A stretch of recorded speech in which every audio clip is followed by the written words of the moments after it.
อยโดดหน่อยเนาะน้ำหยาสิ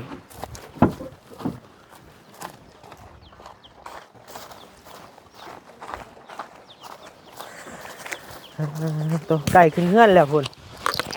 โฟกัสนะกะพลอยล่างก็เอาตัวเล็กครับบ่ตัวฟองน้ำบ่มีบ่เอาแล้วพี่น้องเอ้ยบาทเด้อันนี้ได้ล่างบ่ได้บ่อันนี่สิได้บ่ว่านี่มันบ่แม่นแนวล่างเนาะแต่ว่าเอาล่างก็อาจจะได้อยู่ไอ้วะมันสิสะอาดกว่าไอ้วะ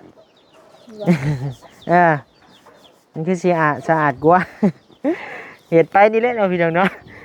จับเอาเท่านี้แหละมันพอใช้ได้เสื้อไผนี่เสื้อพ่อเลยโตแล้วยังใส่อยู่ติโอ้เอามาสอบตึ๊บเป็นบริจาคมา2น้อยมีแนวให้เพิ่นอยู่พี่น้องเอ้ยมื้อนี้เนาะสแคปให้แน่ไอ้พอดีนะสแคปให้แน่นี่ใช่เบิ่งพอดีบ่น้อยบ่พอดีเหรอบอกว่าดีนี่นี่เอามอนข้างนี่เอานี่เมนใส่ตุ้มใส่นั่น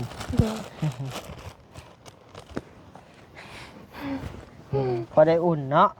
มาแจ้งก็ให้พ่อเจ้าให้เห็นเสือแล้วขาดอยู่ขอบคุณทางเอ่ยจอยที่เพิ่นพาเครื่องพาคองมาให้บรรณิวแจกเป็นสะพานบุญให้เนาะบรรณิวก็ขอขอบใจหลายๆขอให้ทางเอ่ยจอยอยู่ดีไม่แห้งพร้อมด้วยครอบครัวอย่าเจ็บอย่าจนร่ำรวยๆเด้อเนาะค้าขายง่ายมือก็ให้เฮงๆมันๆเนาะทางเอ่ยเพิ่นก็เปิดห้านตัดยิบพี่น้องเอ้ยรวยร่ำรวยสาธุสู้ๆต่อไป2 นิ้วทั้งแม่ทั้งลูกใช้2 นิ้วเหมือน2นี่ใช้ยังนี่นะโอ้ยนะใช้2 นิ้ว2 นิ้ว2 นิ้ว2 นิ้วโอ้ยนะ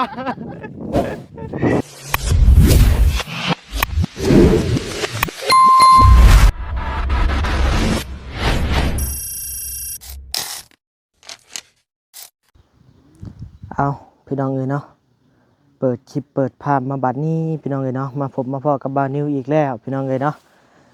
มาพบกับบาวนิวเช่นเก่าเช่นเคยเด้อพี่น้องเด้อเนาะอยู่ห่มกกไม้ใหญ่พี่น้องเอ้ยเนาะ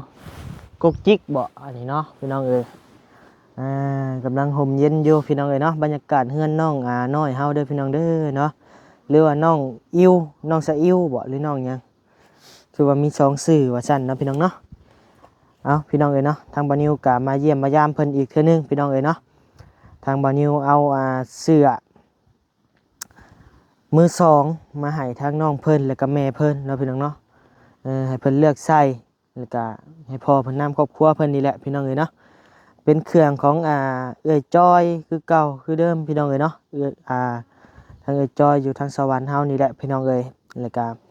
มีเครื่องทางเอื้อยบานิวแน่นะพี่น้องเนาะเอามาให้เพิ่นแบ่งมาพี่น้องเอ้ยเนาะตอนแรกวันนี้ว่าสิเอาขึ้นไปแจกอยู่เซโปนกะ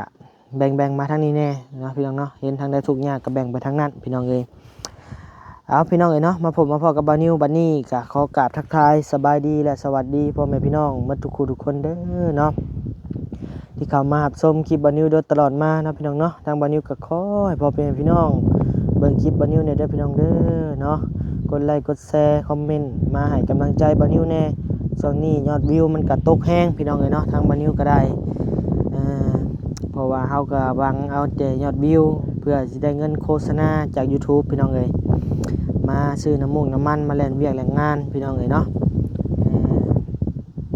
เพื่อสิได้ไปหาเยี่ยมหายามผู้นั้นผู้นี้ซื้อของผักของต้อนพี่น้องเอ้ยเนาะก็พอสิได้เงินจากโฆษณา YouTube นี่พี่น้องเอ้ยเนาะก็ฝากพ่อแม่พี่น้องเป็นกำลังใจให้บานิวหน่อยเด้อเนาะพี่น้องเนาะฝากพ่อแม่พี่น้องกดไลค์กดแชร์คอมเมนต์ให้แน่พี่น้องเอ้ยโดย เอาพี่น้องเอ้ยเนาะมีแต่ทางบานิวกับเขามานี่แหละพี่น้องเอ้ยทางอ้ายเพิ่นยังถ่ายคลิปอยู่บานิวก็มาเปิดคลิปไว้ถ่าพี่น้องเอ้ย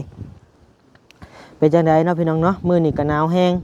ทางฝั่งไทยหนาวบ่เนาะพี่น้องเนาะหรือว่าทางต่างประเทศพ่อแม่เพิ่นอยู่ทางต่างประเทศหนาวบ่เนาะพี่น้องเนาะเห็นทางแม่ฮัก เพิ่นส่งมานั่นนี่หลายคู่หลายคนส่งมาหาบ่นิวกะทั้งแม่ๆเพิ่นกะโอ้ยหิมะตกว่าซั่นเนาะคะแนนเป็นบ่นิวไปอยู่นี่บ่รอดแท้ๆพี่น้องเอ้ยหนาวมื้อคืนนี่13องศา14องศานี่ก็ยังว่าเติมหนึงแล้วพี่น้องเอ้ยเนาะ คะแนนไปเจอแบบเพิ่นอยู่ทางต่างประเทศนี่โอ้บ่รอดแท้ๆบ่นิวคิดว่า จนว่าติดลบ4องศา20องศาไปปานนั้นเนาะคือสิหนาวแฮงพี่น้องเอ้ยเดี๋ยวว่าคะแนนนั่งซื่อๆนี่ก็แข็งเลยไปจักเนาะบ่นิวคิดว่า ลมพี่น้องเอ้ยบ้านเฮาก็ได้เนาะทางลาวลมแฮงเสียงไม้ก็จะคือได้ด้วยบ่พี่น้องเอ้ยเพราะว่าไม้ก็มันเป็นไม้ของอันนั้นพี่น้องเอ้ยเนาะมันบ่มีหัวกันลมนะเพราะว่าเป็นไม้ของไอรี่กับไอเตียงเอาให้พี่น้องเอ้ยเนาะมันก็เลยบ่ครบนี่คะแนนสิซื้อใหม่ก็บ่มีเงินพี่น้องเอ้ยเนาะเป็นหมื่นพุคู่นึงก็ได้16,000 พี่น้องเอ้ยบางงานก็ได้รุ่นบัดนี้ใช้นี่10,000ปลายพี่น้องเอ้ยอันนี้หักเป็นของบ่เตียงกับบ่ลีเอาให้สะสมกันเอาให้พี่น้องเอ้ย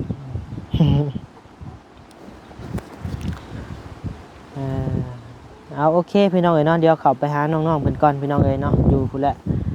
ยังโอลมกับบ่ตูนอยู่โดยไปพี่น้องเอ้ยเนาะ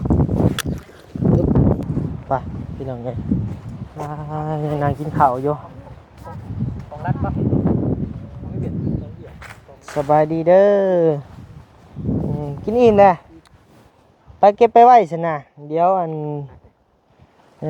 ยังกินหมักเกี้ยงอยู่พี่น้องเอ้ยเนาะโตบ่หนาวบ่โตน่ะ ขอว่าจะบอก หาแต่อาบน้ำมา เก็บบัตรข่าวไว้เด้อ สบายดีเด้อบ่ยาวเด้อ สบายดี สบายดี สบายดี สบายดีเด้อบ่ตูนเด้อ แต่ว่าเจียวนี่ก็ไว้อันนี้มะขามแต่มะขามมากินได้ก็ได้มือใหม่คนละตัวได้ไอ้สีเอาตัวชุกตัวดิบเอาทั้งชุกเอาทั้งดิบ ตัวชุกและแซ่บกว่าเฮาอะ เนาะเจียวนี่เราว่าซื้อไว้กินน้ำระบายอยู่เป็นย่ำ พอได้จ้ำติบ่มีหยังก็พอได้จ้ำพอได้ป้ายสิเข้า เดี๋ยวว่าย่ำไหนนะถ้าถามท่านได้คำนะเป็นอิ่มได้ตาม ไป เตียงน็อกนะตอนนี้ก็ได้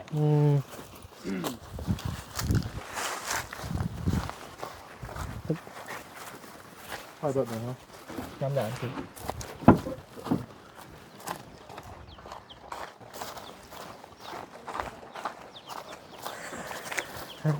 ตัวไก่ขึ้นเฮือนแล้วพุ่นโอ้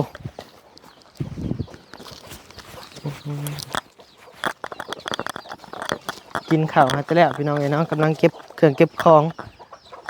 เก็บมันอยู่ของกินพี่น้องเอ้ยโอ้ยหมูจักกันเนาะ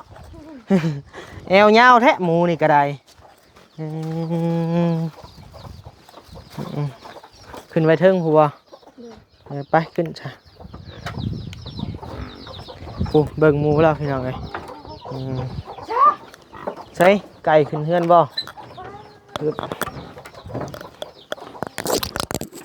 โอ้ย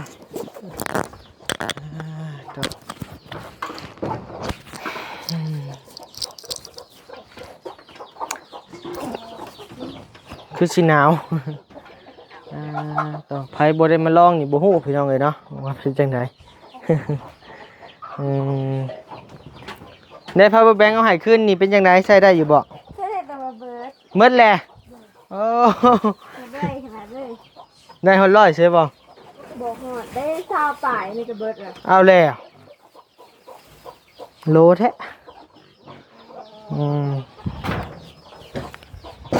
อาบน้ำแหละหักคือเสือเก่าส่งก็ส่งเก่าส่งเมื่อวานนี่ไหนล่างบ่ เลย ล่างไหมซะ เบิร์ดห้าเรียบไป ฮะอึบ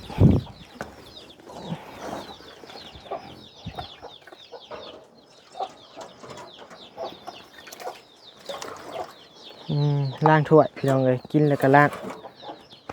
ใช้สไลด์ได้จะมีอยู่บ่ บ่มี สไลด์บ่มีช้ำไป เออ นี่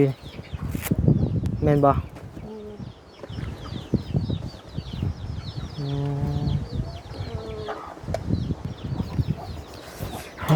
หนาวใส่เสื้อแขนยาวนี่ก็เหยเป็นห่วงได้นี่ หยอกไปเลย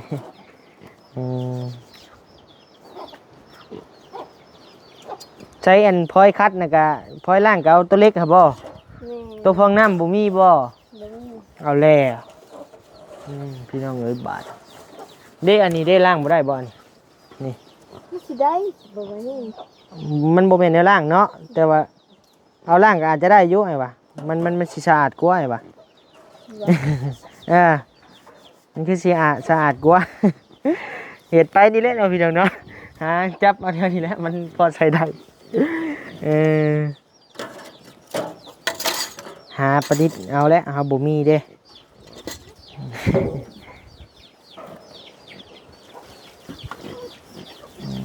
เปื้อนเมื่อไรส่งนี่โอ้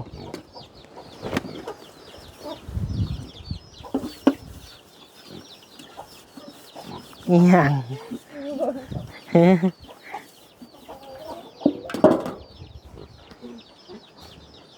น้ำก็ใส่ประหยัดเอาเนาะเด้พี่น้องเลย คาดไปหาบบ่ไก่เนาะ เด้อ แม่นแล้วเข้าใจอารมณ์อยู่พี่น้องเลยประหยัดใส่เอาโอแล้วกันน้อยๆ คือว่าได้ยินข่าวดีบ่จากอันเช้านี่ เด้อทางจ้าง สิได้น้ำสั่งใหม่ใส่บ่ได้จังนิดก็ได้เอาไปใส่เสื้อกันยาวก่อน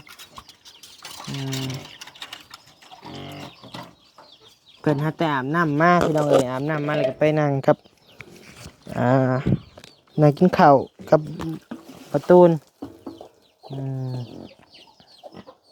มันก็สิเกี้ยงบ่น้ำน้อยเดียวเนี่ย ยัง เกี้ยงบ่ไปซะ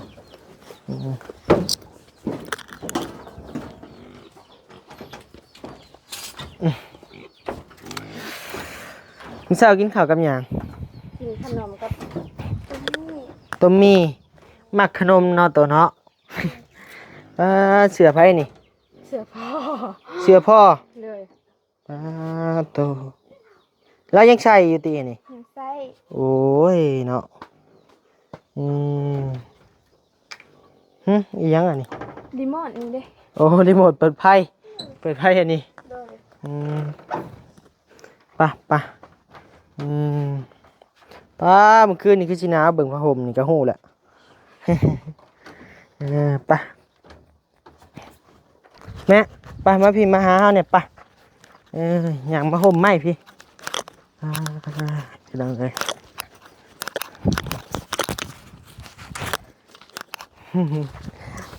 อาบน้ำแต่เครื่องเก่าเหม็นมันแหละ อย่าบอกให้เด้อ บ่บอกจังได้พ่อแม่เพิ่นเห็นมันแหละนี่อันแม่ก็ย่าน้ำแม่ก็ได้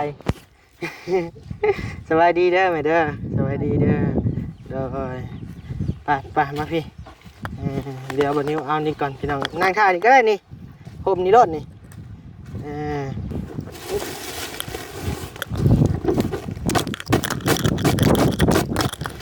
นี่ก็มีนะเอามาประกอบกันปึ๊บเป็นบริจาคมาทอง โดยมีแนวให้เพิ่นอยู่พี่น้องเอ้ยมื้อนี้เนาะสแคปให้แน่ให้สแคปให้แน่ ปึ๊บหนึ่งสองแก้ม ไปฮึบ หมูเด้อ ไปยังโอ้ยเนาะไปเอามาพี่ซะมีชาดป่ะแล้วให้เนี่ยไป หาห้องกันแล้ว ชาดก็ได้จังเลยเนาะนักบ่อย อุ้ยเถอะ ยัง ถึงแล้วเสื้อผ้า เสื้อผ้าแม่เอ้ยเนาะทางเฮากะมันเป็นเสื้อมือสองแหละแต่ว่าใส่ได้งามยังงามอยู่เรียกเอา กับมือชองแล้วประตูเราใส่เมื่อรอดใจชองกับมือนี่ก็ได้ บ่ตายยัง นี่เฮาก็เสื้อผู้ใหญ่เพิ่นเอาให้นี่แม่เพิ่นเอาให้นี่มือสองคือกันนี่เออ เฮ้ยยังก็ ทาง ท่งยังท่งน่ะนะเดี๋ยวพัดหนึงก็ท่งเสื้ออันที่ว่าสไตล์ที่เพิ่นสไตล์มักใส่นะครับรถจักรนี่ ช็อปเปอร์ ซัปเปอร์วะ เอออันนี้เฮาก็เป็นแม่นั่นเอาให้ยังอยู่ เดี๋ยวคาราวาวนะ นี่เสื้อแม่นั่นเอาให้เฮานี่ เดี๋ยวมาจะไทย อย่าเลยจ้ะแม่เห็นก็อันเพิ่นมาเยี่ยมพี่น้องละใต้หั่นนะ แม่พิมพ์ แม่พิมพ์กับแม่เพียน เพ่น แม่เพ็ญเพิ่นเอาให้เสื้อมือสองคือกันเฮากันนี่ กระเป๋าไอ้พายกับแม่นของมันแม่พิมพ์เพิ่นเด้น่ะแม่พิมพ์เพิ่นเด้น่ะ นี่บ่ บ่แม่นโตขาวนั่น ได้กัน นี่ ทุกคนนั่นแหละ นี่บ่ แม่นี่บ่แม่น อืม ตอนเราปากใหม่ตอนนั้นเด้ตอนเอามาให้ก่อน มันค่อยแล้วเอามาแบบเมียเนี่ยแล้วเลย บ่ได้ใช้จ้ะ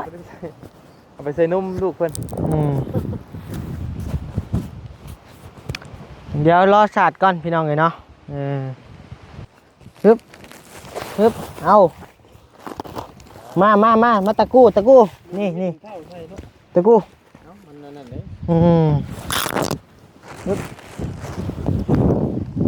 อืม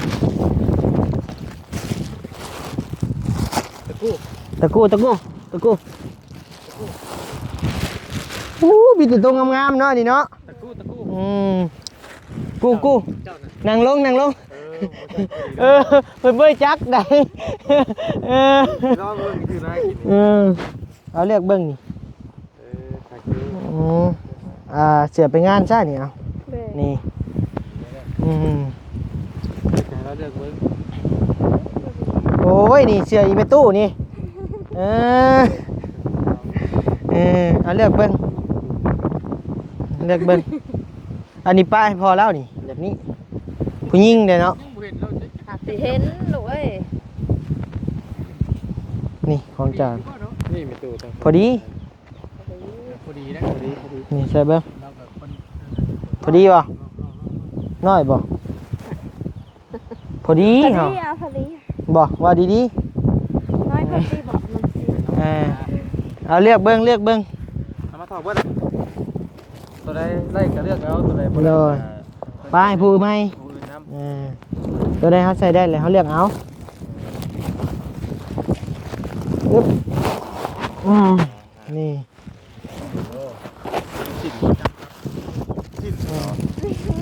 ไปอาบน้ำ เลือกเอาโอ้หมอนนี่ นี่เฮาก็จะได้กันเด้ หมอนนี่ นี่มอน นี่เอาหมอนข้างนี่เอานี่เอาแม่ช่ะนี่เลือกเอาพี่น้องเลยเอาอิงไม่เท่านี่บ่เลือกก็ได้สินเจ้ารถนี่เปเวอร์รถน่ะนี่ คือแบบไหน อึ๊บ อายุเขาไปใส่ไหนอุ่น อึ๊บ โจมใช้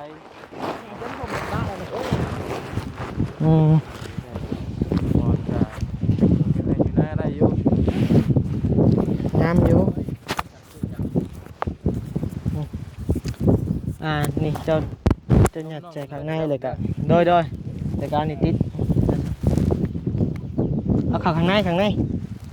จะปิ่นเบื้องเล็กมันออกมาไอ้สิติดอันเล็กกาใส่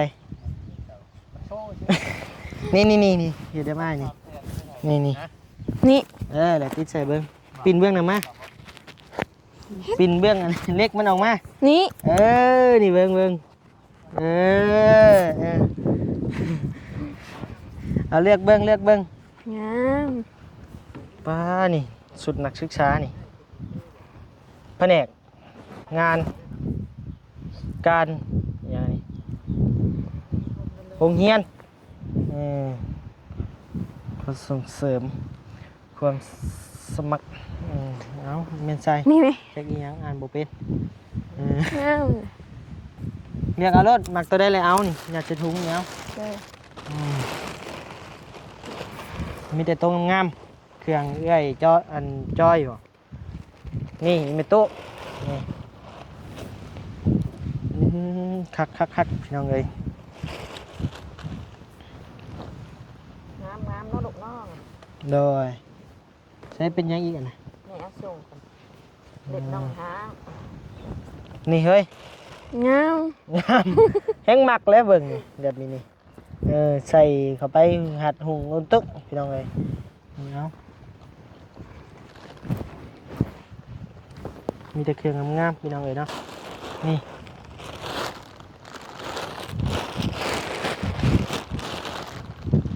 ตัวใดใส่บ่ได้เลยกับป้าเมียนให้เมียนให้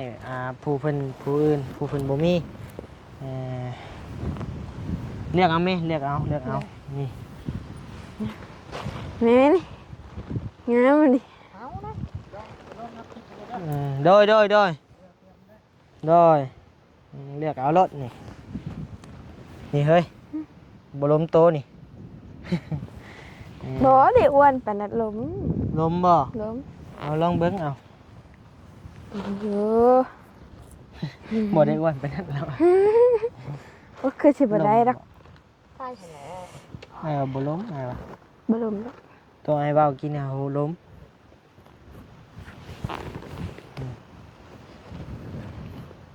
บ่ส่งล้มนี่กะ ล้มแม่อัน เอาเรียกเอา นี่แม่นี่เอาเนาะงามอยู่เด้งาม งาม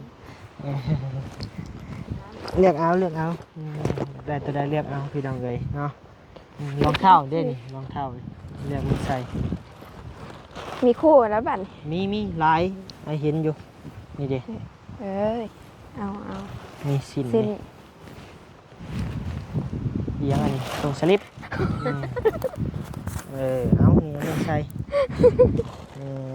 บ่แม่นมันเป็นทรงหัด โดย เนี่ยได้ซะ เอาเลย เอาเมนใส่เห็ดให้เห็ดหน้านี่ โดย เป็นหยังเหล็บน่ะหักซ้ำโอ้ยอย่ามันได้จังเห็ดเลือกเอาก่อน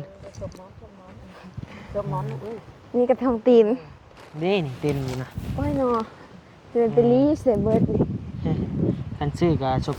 ครู 10,000ผมล้มพี่น้องเลยเนาะมือนี่ก็ได้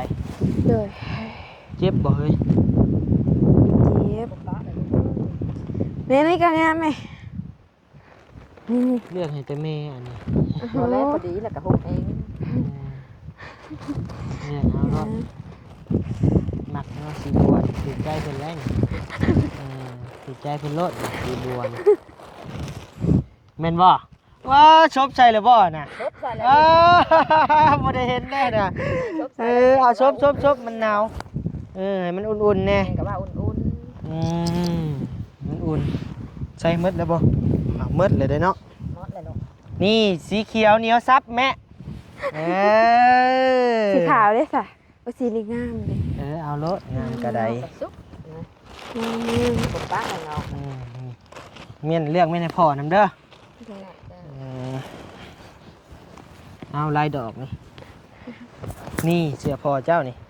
พ่อเจ้าหุ่นใหญ่หุ่นน้อย น้อย น้อยอันนี้ผู้หญิงนี่เนาะ เลย ชบใส่ผู้พี่น้องเลย สุบลายแทบอ่ะ ชบใส่รถนะ อันนี้แบบนี้ปะ นี่เมียนใส่ออกไปบุญไปงาน คักอยู่งาม งาม แม่ใส่ร้ายแล้ว ถึงว่าสิเป็นมือสองแต่ว่ามันยังงามนะพี่น้องเลยเนาะเอาเสือแขนยาวนี่เสือของเอื้อยบะนิ้วได้นี่เบิ่งคักแล้วนี่เสือของเฮียนอันนั้นโอ้สวรรค์โบแมนเสือเอื้อยบะนิ้วนี่เอาเมนใส่ตุ่มใส่นั่น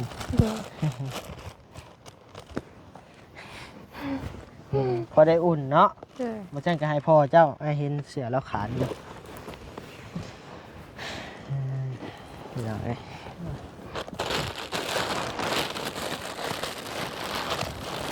โอ้เต็มกระเป๋าบาทนี่พี่น้องเอ้ยใส่ร้าย นี่ยัง หนาว ชบใส่รถเราเห็ด ใส่ได้หรือหนาว เห็ดได้ใส่ชบใส่รถ แม่หนาว บ่ส่งเสียงบ่เจ้าบ่มีเลยบ่ บ่มีเด้อลูกเอ้ย อืม ข้าแม่ก็บ่ห่มตัวเดียวนี่ตะแลน มาก็เห็นแล้วยุ่งเสือตัวเก่าได้พี่น้องเลยเนาะแขนสั่นมัดมือมัดขึ้นมีแต่หมดเจ้าเอาเมียนมาเลยหรอเด้อในกามตัวได้ใส่บ่ได้ก็แบ่งแถวนี้แหละแบ่งไปลดให้เพิ่นเนาะ จ้ะ นี่ให้อีนี่คักกันเด้ เอาลูก มีแต่มอนนั่นนี่ก็เอาเมียนใส่เด้อนี่ เด้อ เด้อ เด้อ หลายหน่วยเด้ แม่จนเอาได้ลูกโฉบมันก็ดิ อืม จักแม่ว่านะซะแล้ว โดย แม่สิว่าอยู่ นี่เด้มันเหมาะกันหมดเลยเมียนหมูนี่ก็โอ้ยนุ่มคักกว่านั่นอยู่นี่ แม่จนเอาเมียนน่ะหมอน อืม โฉบมันน่ะ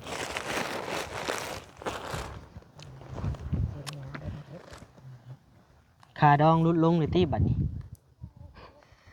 ลูกเคยมาเฮ็ดให้ปานนี้แหละลดลงอยู่ตี้ พูดเล่นเนาะลูกเอ้ย ยังบ่ลดอยู่ เห็นยาวเลยเนาะ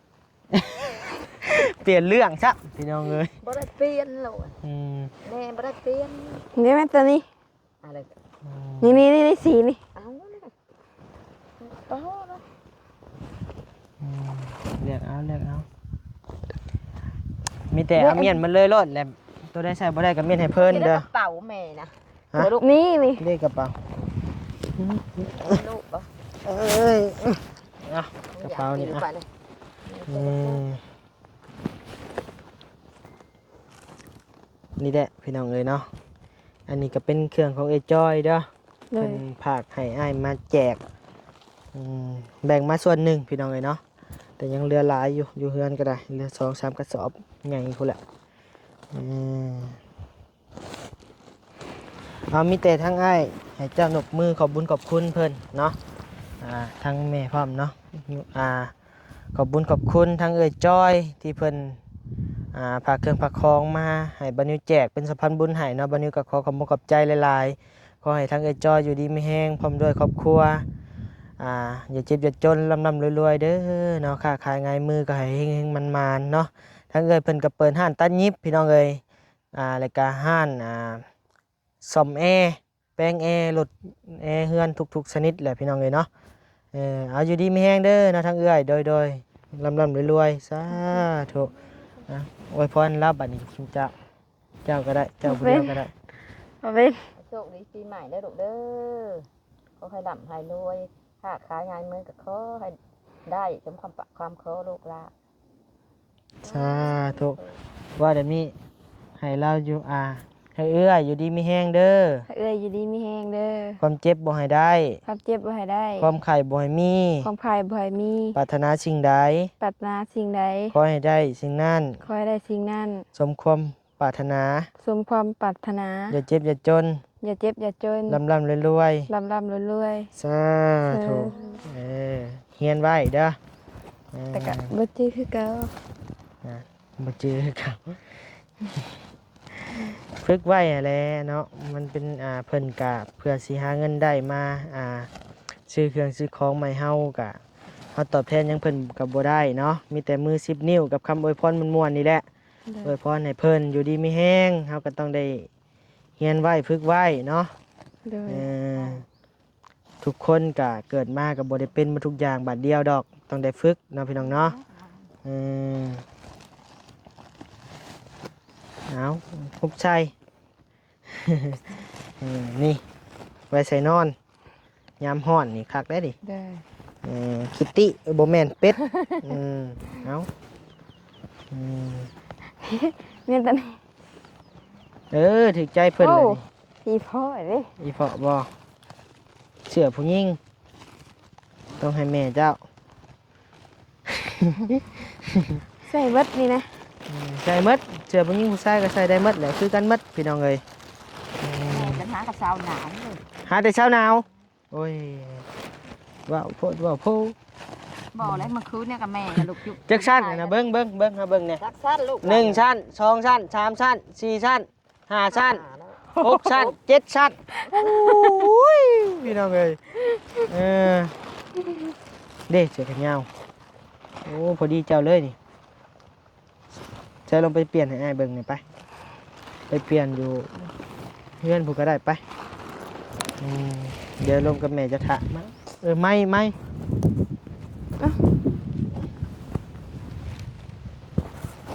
โอเคเป็นยังไงแม่คือมาใส่ลายแท้ดีใจบ่ได้เสื้อใหม่ เจ้าเจ้าแม่นาวลูกเอ้ย เมื่อคืนนี่นะโอ้บ่แก้วมาแล้วพี่น้องเอ้ยมาแล้วบ่แก้วพาจวดพี่น้องเอ้ยเนาะใส่ได้ยังมาน่ะลูกพี่ได้ยังมาน่ะมา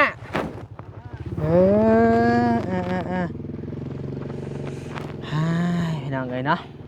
โอเคน้องแม่เนาะมีแต่เก็บไว้ใส่หั่นแหละเนาะเลือกใส่บัดนี้ก็มีแหละส่งเสื้อบัดนี้ถึงว่าสิเป็นมือสองก็อย่ามันพอได้ใส่อยู่ แม่น ดีกว่าครับบ่มีเนาะนอนหนาวโอเคพี่น้องเอ้ยเดี๋ยวถาน้องเพิ่นใส่แล้วก่อนเนาะโดยตื่นเต้น งามบ่ว้าเปลี่ยนคนเลยนี่โอ้ใส่เอาขอไม้เนี่ยเบิ่งพี่มุมพี่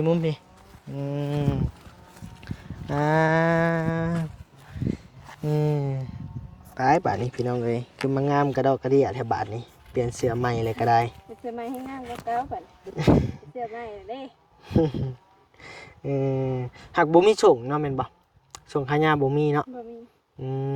แต่มายืนเฮียนกันมึงดูดียืนงามโอเค โอ้ยทำแม่เอ้ยเนาะสร้างเฮ็ดสร้างทำอันนี้โอ้โอเคเนาะเดี๋ยวมื้อหน้าจังสิหาส่งมาให้เด้อ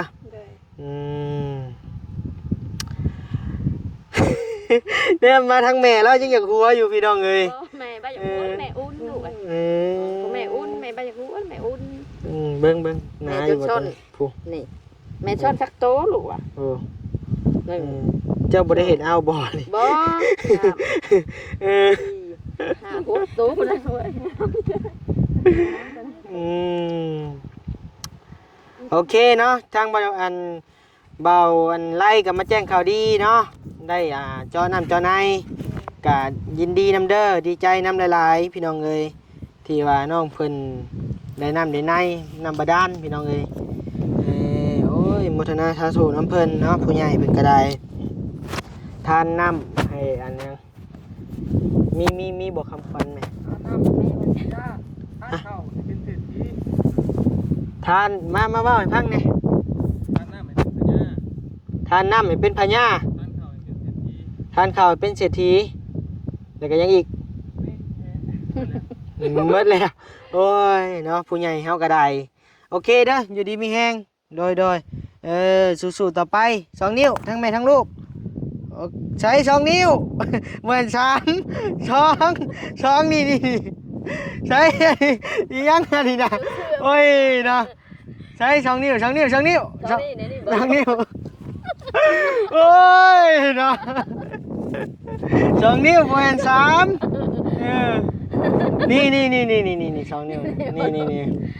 ใช่อันนี้ได้ใช่นี่ยกไม่ก็บ่ได้ โอ้ยเนาะ เจ้านี่ไหนนี่บ่รู้ เอา2นิ้วแล้วใช่ป่ะโอเคร่ำรวยเด้อเนาะโดยเอาโอเคพี่น้องเลยเนาะเดี๋ยวพบกันใหม่ในคลิปหน้าเด้อพี่น้องเด้อเนาะคลิปมื้อนี้ก็มีทั้งโศกและเศร้าพี่น้องเลยเนาะแล้วก็มีทั้งมวลพร้อมพี่น้องเฮฮาโดยสบายดีบ๊ายบาย